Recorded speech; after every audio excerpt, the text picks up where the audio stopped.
Hello viewers, krypton টিপসের পক্ষ থেকে জানাচ্ছি সবাইকে শুভেচ্ছা ও স্বাগতম। তো আজকে আপনাদের মাঝে ওপেনএক্স এর বিভিন্ন ধরনের ইম্পর্টেন্ট আপডেট দেব। আপডেটগুলো হলো ফেয়ার লঞ্চের বিষয়ে এবং কি আপনারা কত পার্সেন্ট টোকেন আনলক হবে, এটার টোটাল সাপ্লাই কত, প্রাইস কেমন হবে, কবে লঞ্চ হতে পারে, আর আপনাদের কি কোনো গ্যাস ফি লাগবে কিনা এই সম্পর্কে আপনাদের আজকে বিভিন্ন ধরনের ধারণা দেব। এই জন্য ভিডিওটি আপনারা কন্টিনিউ করবেন। আর আমার চ্যানেলে যারা নতুন তাদের অনুরোধ করে বলছি, চ্যানেলটি খুবই নতুন, তো আশা করছি আপনারা আমার পাশে থাকবেন। এর জন্য অবশ্যই আমার চ্যানেলটিকে সাবস্ক্রাইব করবেন এবং কি পাশে থাকা বেল আইকনটি অন করে দেবেন।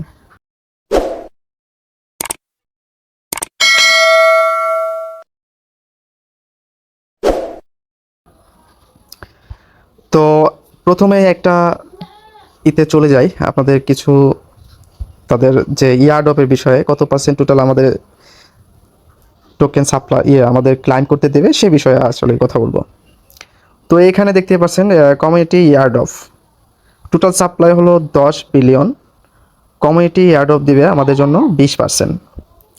তো এটা আবার প্রতি 5 বছরে কিন্তু আমাদের আবার এইটা আনলক করবে, এটা দেখাচ্ছি আপনাদের।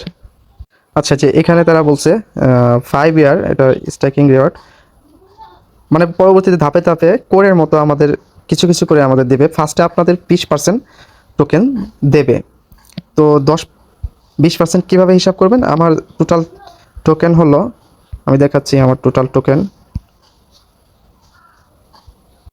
তো আমার টোটাল টোকেন হলো 905টা, খুব অল্প পরিমাণের। তো 905টার মধ্যে আপনারা কীভাবে হিসাব করবেন? আপনাদের যতই টোকেন থাক আপনারা হিসাব করবেন ইন্টু 100, তারপরে এটা ভাগ দেবেন, ভাগ 100 ইন্টু 20। আমার 180টা টোকেন আমি ফার্স্টে পাবো, তারপরে কিছু কিছু করে আমাদের আনলক করবে। আর এটার টোটাল সাপ্লাই হলো 10 বিলিয়ন। ফার্স্টে থাকবে মাত্র অল্প কিছু, 500 থেকে 700 মিলিয়ন। খুবই ভালো একটা প্রাইসে থাকতে আশা করি। আর একটা ব্যাপার হলো যে আপনারা এখন আরেকটা জিনিস হলো যে আপনারা যে এই যে সাতোশি করে আপনারা যদি এই যে যান ইয়ারডপে, যে এখানে যান, সেক্ষেত্রে আপনারা যারা বাইন্ড করতে পারেন নাই, এই যে আমার ওপেনএক্স, তো যারা বাইন্ড করতে পারেন নাই, এই যে দেখুন আমার কিন্তু এটা উইন্ডোজ অ্যাভেলেবল মোমেন্ট, আমার কিন্তু এটা বাইন্ড হয়ে গেছে। আমি অলরেডি আমার ওপেনএক্সের যে ইটা আছে সেখানে কিন্তু আমাকে দেখাচ্ছে। আর যারা বাইন্ড করতে পারেন নাই কোরের মতো, কিন্তু তারা আমাদের পরবর্তীতে বা যারা বাইন্ড করতে পারেন না অ্যাড্রেসটা, তাদের সুযোগ দেবে। তখন আপনারা ক্লেম করে নিন, যদি হয়তো বা প্রাইসটা একটু কম পাবেন, তারপর আপনাদের ক্লেম হয়ে যাবে বা আপনারা এখান থেকে টোকেনটা পাবেন। আর আর এখানে গ্যাস ফি লাগবে কিনা সে বিষয়ে একটু বলি। এখানে আসলে কোরের উপরে বা কোর নেটওয়ার্কের আন্ডারে কিন্তু ওপেনএক্স আসতেছে, তাহলে হালকা পরিমাণে অল্প পরিমাণের কোর রাখবেন, 0.5 0.4 এরকম করে রেখে দেবেন, সমস্যা নাই আপনাদের। কারণ কোরের গ্যাস ফি খুবই কম, অন্যান্য যে আছে নেটওয়ার্ক আছে তার মধ্যে কোরের গ্যাস ফি এবং কি আরবিটামের গ্যাস ফি খুবই কম। তো আর ফেয়ার লঞ্চের ব্যাপারে একটু কথা বলি, এটা সবার লাস্টেই বলতেছি। তো ফেয়ার লঞ্চটা হলো, আপনারা যে এখানে যদি ফেয়ার লঞ্চে ক্লিক করেন, আপনাদের যে 3টা টোকেন তারা দিচ্ছে, এটাই স্ট্যাকিংয়ের জন্য। তো আপনারা যদি যে কোর স্ট্যাকিং করেন, সেক্ষেত্রে আপনাদের ইয়ারডপের মতো কিছু পার্সেন্টেজ, যেমন যে বাইন্যান্সে ডলার স্ট্যাকিং করলে বা বিএমবি স্ট্যাকিং করলে যে আমাদের একটা রিওয়ার্ড দেয়, সেভাবেই বা সেই প্রসেসে কিন্তু এরা রিওয়ার্ড দেবে। তারা রিওয়ার্ড পুল রাখছে মোটামুটি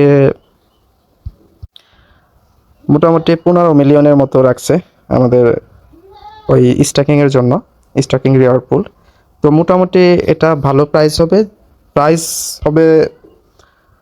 0.50 থেকে $1 বা $2 এরকমের মধ্যে আশেপাশে থাকবে, কিন্তু খুবই কম হবে না, কারণ এটা খুবই স্ট্রং প্রজেক্ট। আর কোরের আন্ডার যেহেতু আসতেছে, তাহলে ভালো একটা প্রফিট আমরা নিতে পারবো। পরবর্তীতে এখান থেকে যারা পেমেন্ট পাবেন না, তারা পরবর্তীতে আবার ক্লেম করতে দেবে, তখন পেমেন্টটা নিয়ে নেবেন। তো আমি সব কিছুই আপনাদের ভিডিও দিয়ে দেবো, কীভাবে ক্লেম করবেন A to Z আপনাদের দিয়ে দেবো। আর লিস্টিংয়ের বিষয় হলো যে ফেয়ার লঞ্চ যে কদিন থাকে তার পরবর্তীতে কিন্তু এটা লিস্টিংয়ের সম্ভাবনা আছে। আর লিস্টিং হলে কিন্তু আমরা এই যে এখানে ওপেনএক্সে এখানেই কিন্তু আমরা এটা বিক্রি করতে পারবো, কারণ ওপেনএক্স একটা এক্সচেঞ্জার। তো এটা থেকে কিন্তু আমরা সরাসরি বিক্রি করে টাকাটা আমরা বাইন্যান্সে বা যে কোনো একটা ওয়ালেটে বা বিকাশে নগদে নিতে পারবো।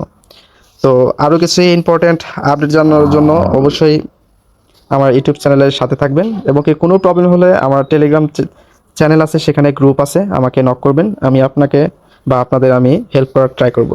তো ভালো থাকবেন, সুস্থ থাকবেন, দেখা হবে নতুন কোনো ভিডিওতে। আল্লাহ হাফেজ।